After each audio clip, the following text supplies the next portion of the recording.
Let me just say before I get started, there is nothing more healing than the presence of God.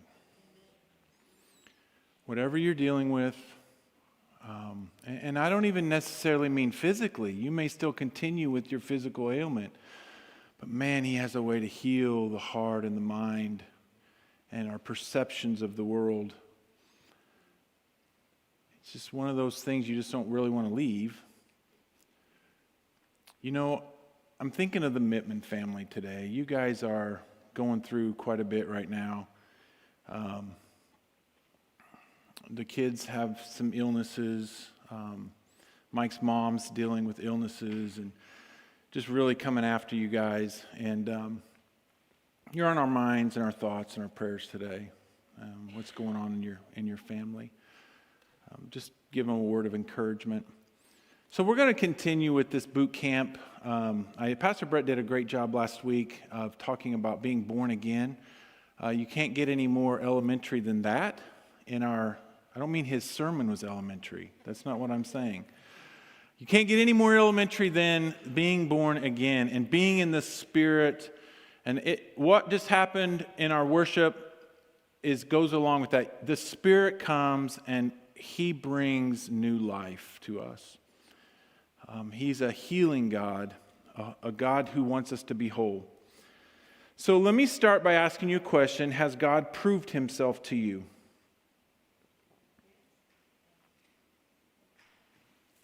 Let me ask you when you're really going through it. You know what I mean? So in a sermon called God on Trial, Ed Clowney describes a play about a group of people who put God to the test.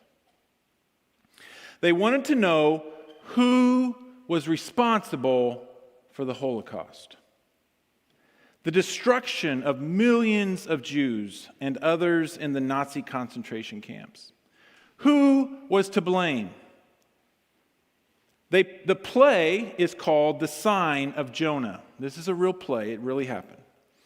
It was written by Gunther Rutenborn and was first performed in West Berlin right after World War II. The play not only asks the question, who to blame, but it also draws both the cast and the audience into the answer that they have. No one is really to blame for the Holocaust. A stormtrooper merely followed orders. An industrialist merely kept up production. A citizen simply did not become involved. Yet in defending their own innocence, each of the accused becomes an accuser. All are guilty. Some are guilty by words. Others are guilty by silence. Some by what they did, and others by what they did not. And suddenly, the accused accusers all take up another cry. And in this play, they all begin to blame God. They say to themselves, this is bigger than us. Obviously, the blame belongs much higher than us. God is to blame. God must go on trial. And so, in the play, they put God on trial and accuse Him of being responsible for the Holocaust. Because something this bad must be someone's fault. The blame game. You know, the blame game started in the Garden of Eden. God created this wonderful world, this wonderful garden, and He gave us this wonderful but yet troublesome thing called free will. And the first couple took that free will and they broke God's creation. And God comes walking in the garden and He says, Adam, what have you done? And Adam looks at God and says, It's this woman that you gave me. I mean, look at her. How can you say no to her, right? It's the woman's fault. So God goes to Eve, Eve, what have you done? And Eve says, it's the serpent's fault. He listened to me because he wouldn't. Or he was there for me. He wasn't.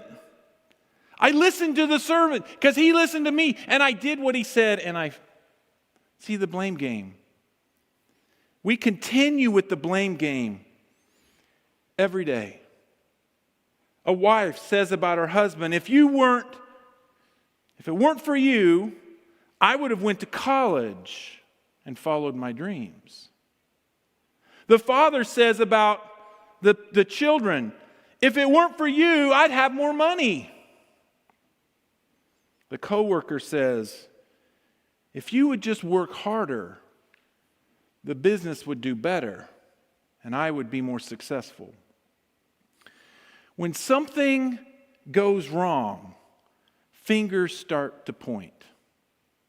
People begin to look for someone to blame. It's happening now in our culture.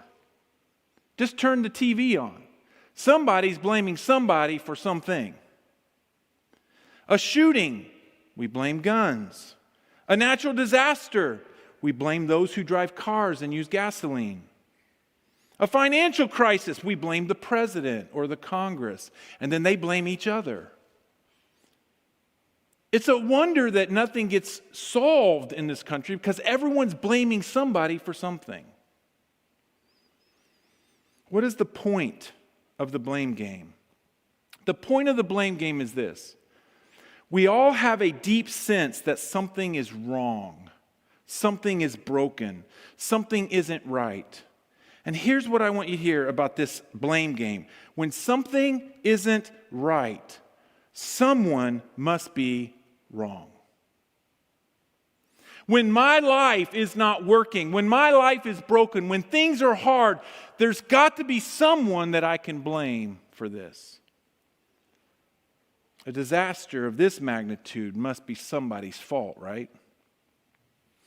And so we have this keen sense that justice must be served. We do. It's built into us. We want things made right, just as long as justice isn't pointed at me, because I'm not guilty. Wrongs must be made right. So, let's blame God, shall we? This is His creation after all. He made it this way.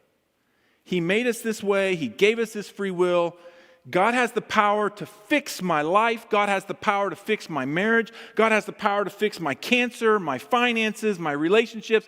God has the power to fix all the problems of the world, and yet He's not. So let's just blame Him. Yeah, let's blame God. Or let's blame whoever's telling us to trust God.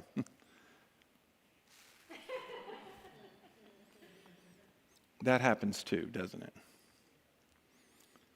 So this is not a new thing for us to question God to the point where we begin to blame Him for our problems, or blame Him because life is hard, or blame Him because things aren't different. Since God has been trying to help us through our brokenness, we have always blamed Him for our troubles. Maybe not outwardly, but somewhere deep inside. Because we go to the highest one who can solve our problems. And when He doesn't solve my problems, we see this clearly in this story. Don't you love Siri? I blame you for this.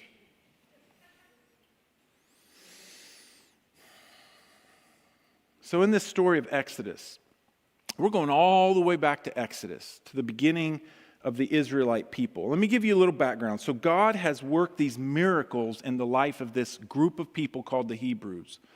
He started with Abraham, He brought them up, but now they've been in captivity, in servitude, to the Egyptians for 400 years. They have been under the heavy boot of the Egyptians, working, no rights. They were slaves. And life was hard.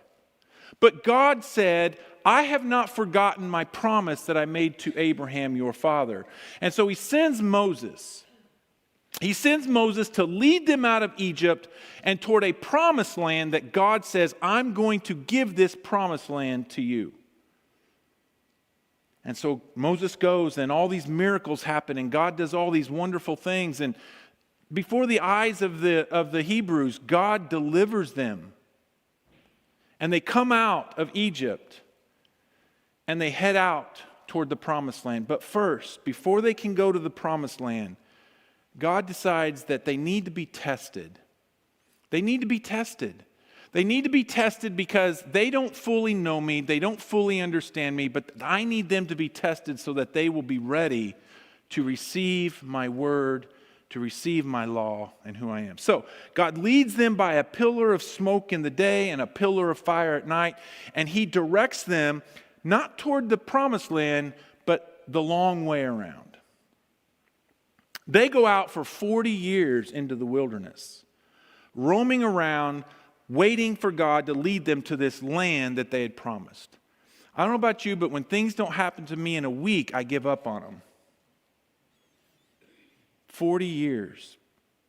So they face all kinds of challenges, and every time that they face a life-threatening challenge, listen to this, God is their provider. We've sang about that this morning. God is their protector. We've sang about that this morning. And God is present with them.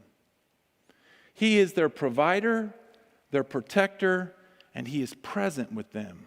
We've sang about that this morning. So now we find them at the Mount. Some of your translations have a different word, but let's just call it Mount Sinai. Same place.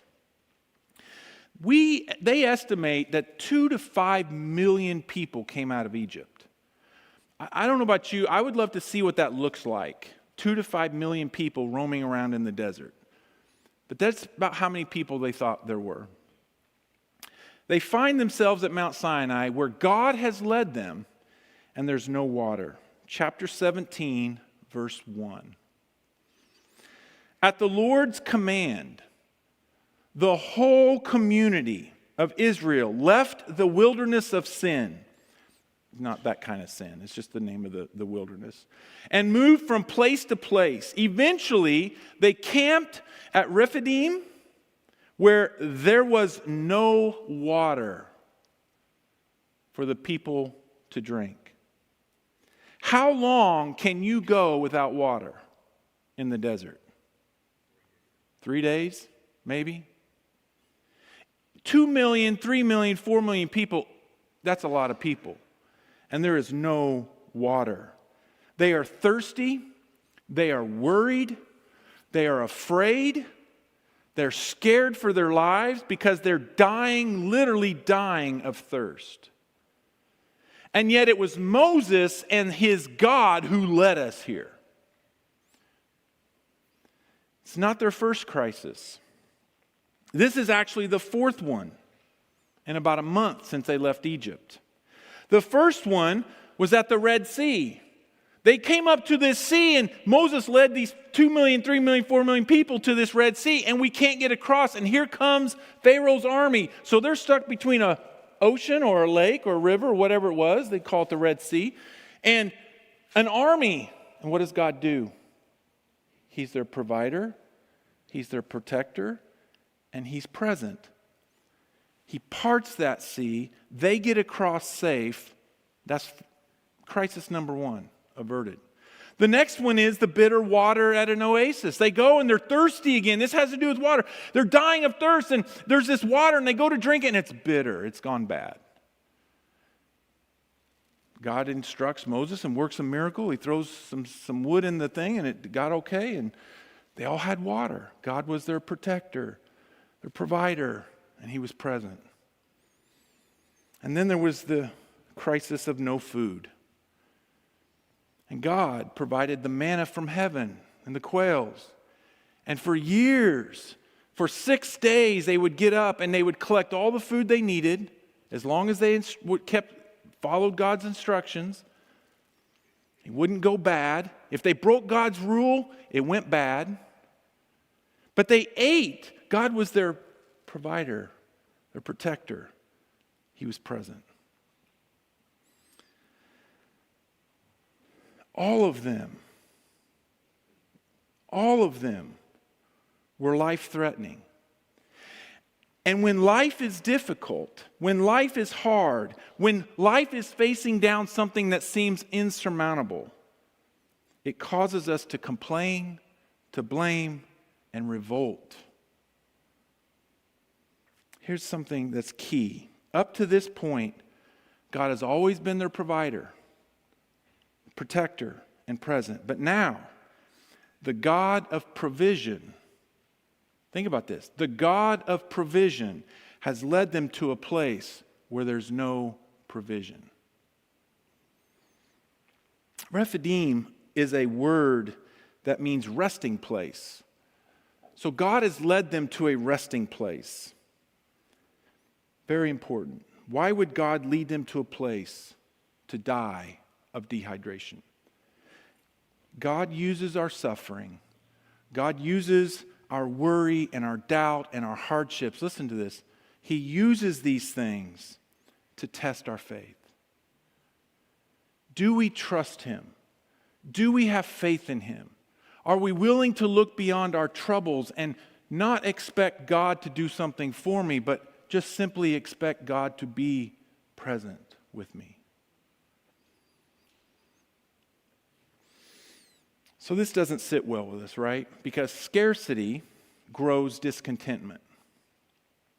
Discontentment is us not satisfied with what God has given us. We must wander. We must work. We must take matters into our own hands. We must go out and find our own food.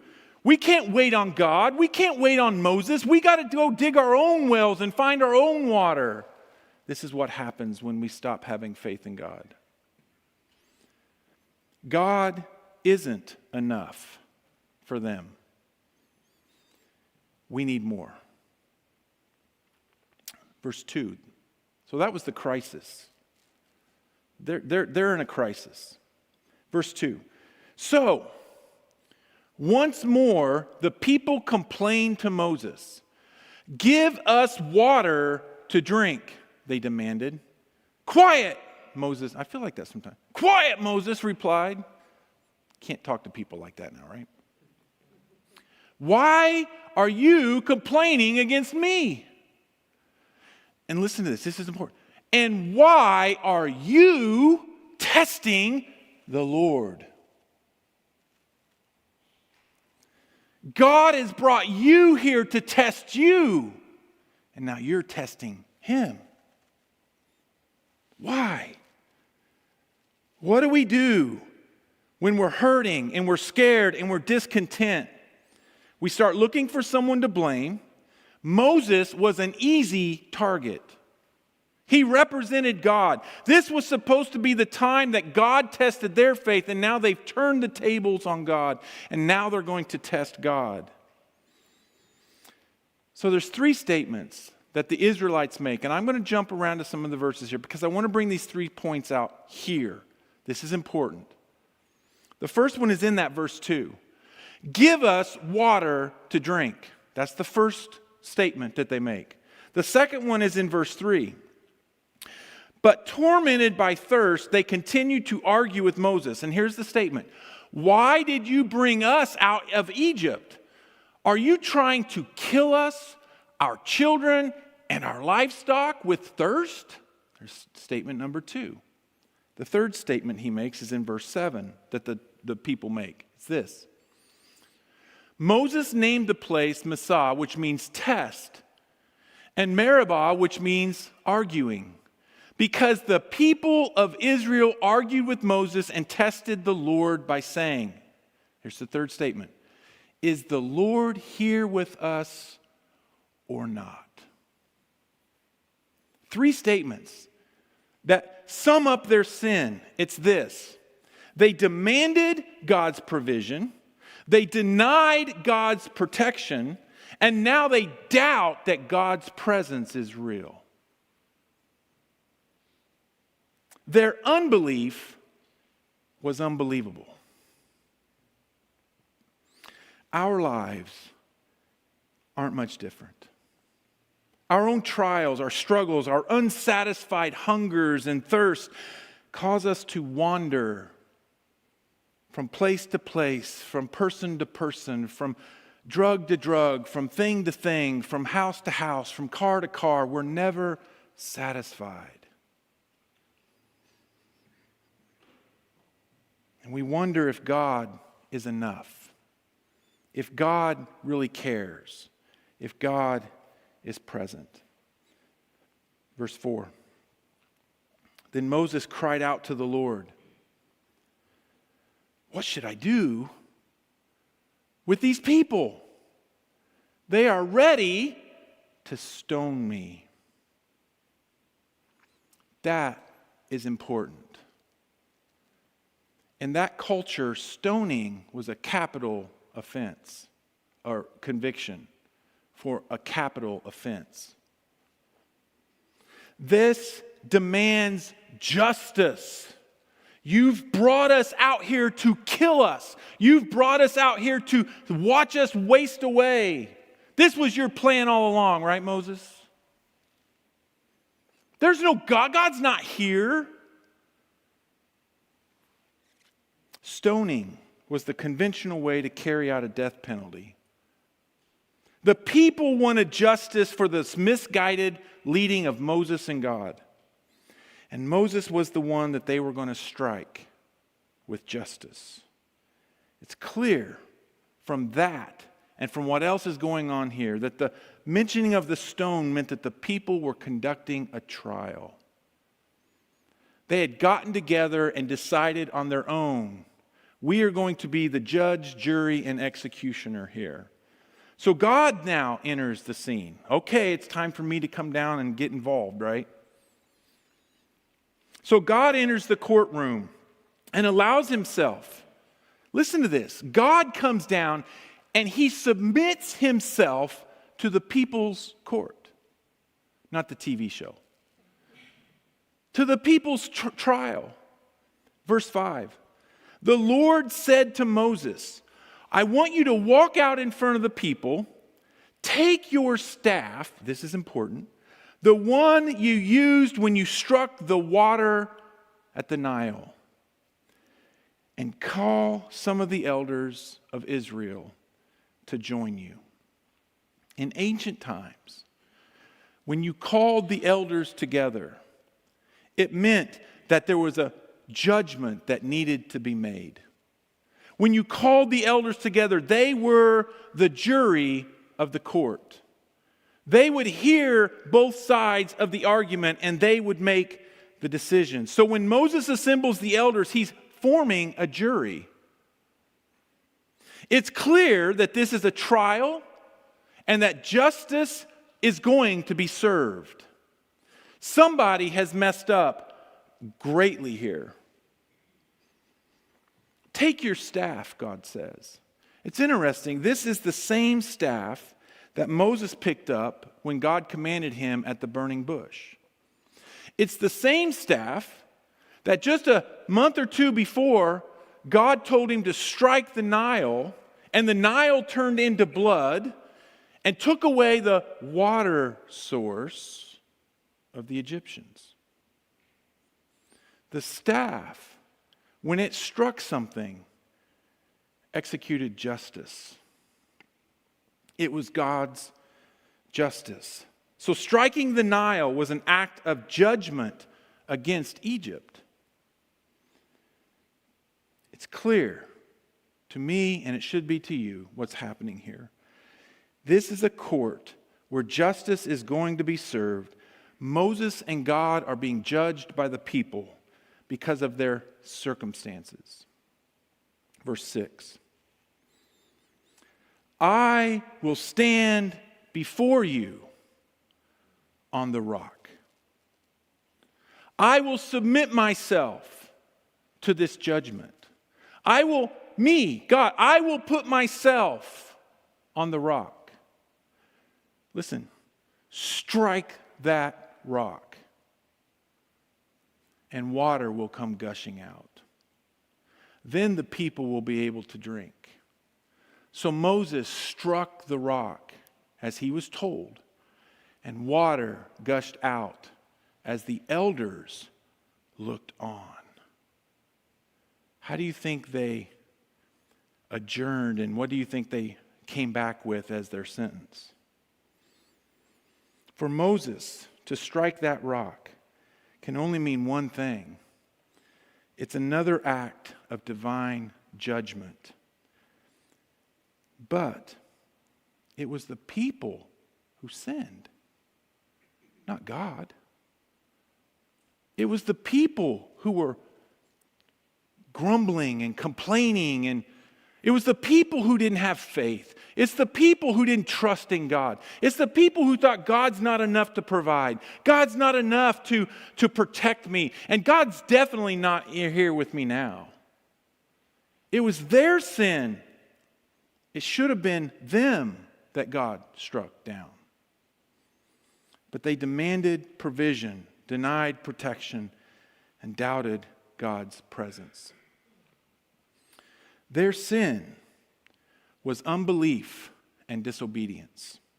So instead of God judging them for their sins there in that moment, God submitted himself to the judgment, to the justice that was being poured out. So what in the world, as we wrap this up, does this have to do with me? The last I checked, we're not roaming around out in the desert. If you get thirsty, there's a water fountain out there.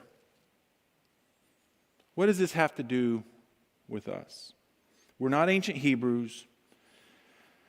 Well, this story has everything to do with us and all of humanity because it shows us the kind of God that the Lord is. This story is mentioned more than once in the Bible. There's two specific passages in closing that I want to bring out of the New Testament that mention or refer to this instance where God told Moses to strike the rock and water came out, living water that saved the people of God.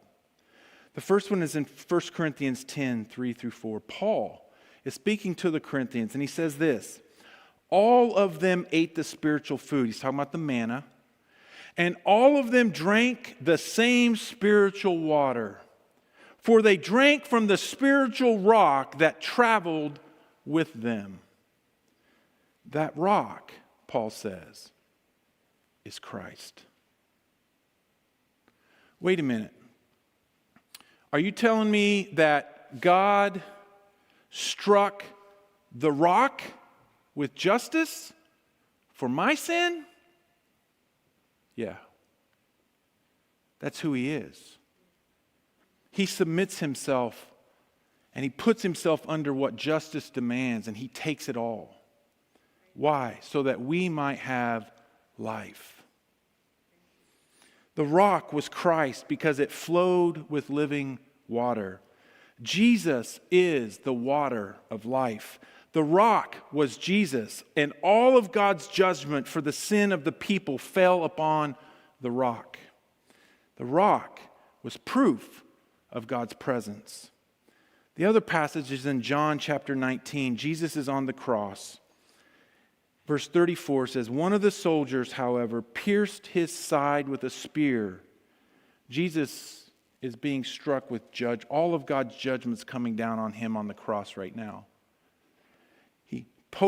He stabs him with the spear, and immediately, John says, blood and water flowed out. That's interesting. I don't know about you. Have any of you ever cut yourself and water flowed out? If that's true, you need to go to the hospital right now, right? That's not good. Jesus was struck with justice. All of God's justice for our sins in the world came crashing down upon him on the cross. His blood was shed to forgive our sins. The water that John wants us to see here resembles the water that came out of the rock that Moses struck, because it was living water that gave the people life. Because Jesus took the blows, living water to us now flows. I just made a rhyme.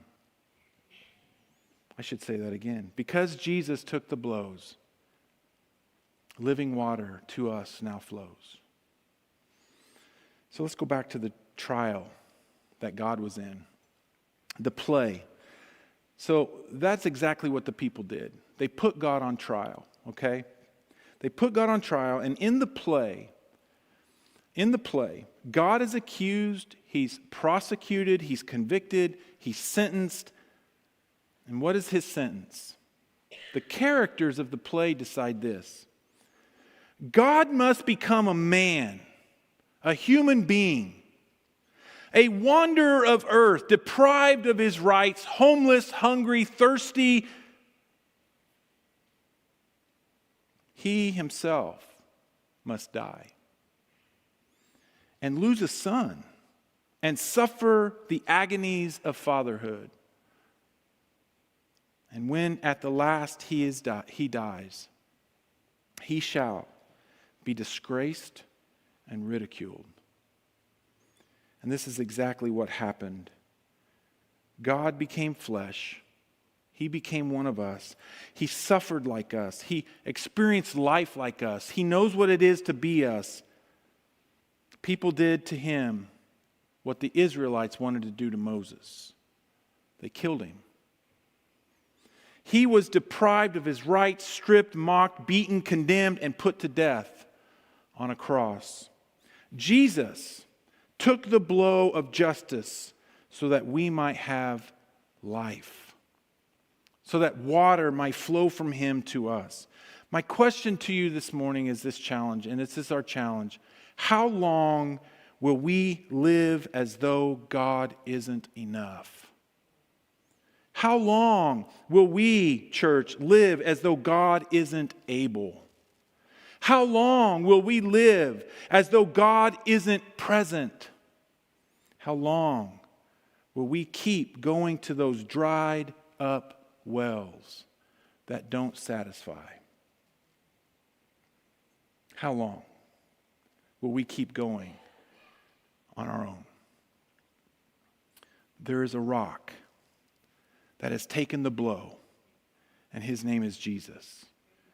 And water flows from him to you today. And I just want you to know this. He loves you. He cares about you. You simply need to follow him. You say, well, I don't understand all this, and that's okay. You simply need to make a choice in your heart that I want to know this rock. I want to know Jesus. I want to follow him. I want to know more about him. I want this living water because everything else I've done in my life isn't working. I want to know him and the power that comes from him. Our Father, this morning as we close this service down, our prayer this morning, Lord, is that we would see and understand you to be our provider, our protector, and definitely present. You are here. And if there's someone here, Lord, that's struggling with life, struggling with those same old dried up wells, may they know that justice happened to Jesus so that he might give us life. That he was struck down and water flows from him. And he's ready to give us that water so we'll never thirst again. So, Father, as we close this service, speak to our hearts this morning. Move us. In Jesus' name.